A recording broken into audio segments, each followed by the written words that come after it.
हेर्नु न प्यारा साथीहरू, यो संसार अचम्म उल्काएको रहेछ। पेटमा बस्यो आमाको गर्भमा कष्ट हुने, बल्ल बल्ल 10 महिना बिताएर जन्मियो।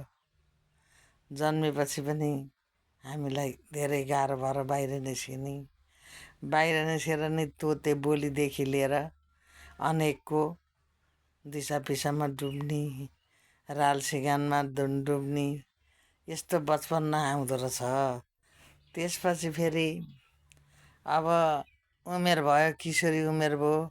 म जस्तो कोही छैन, मेरो मात्रै उमेर भन्ने हुँदो रहेछ।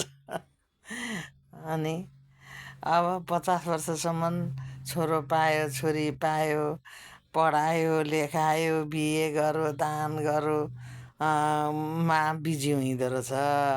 त्यतै जाने सबै है।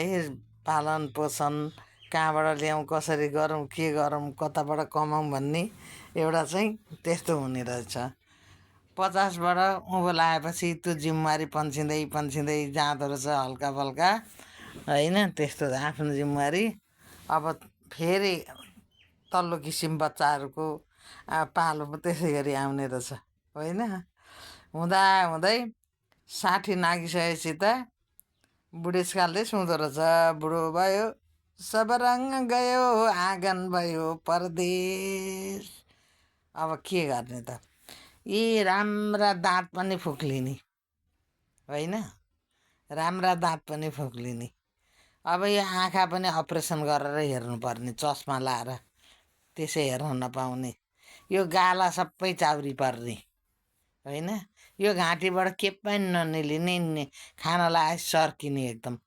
घाँटी त्यो चाउरी पर्या हो कि सुक्या हो कि के हो भन्न सक्दिनँ म, के हो गर्ने। म अर्को पाठमा भन्छु फेरि।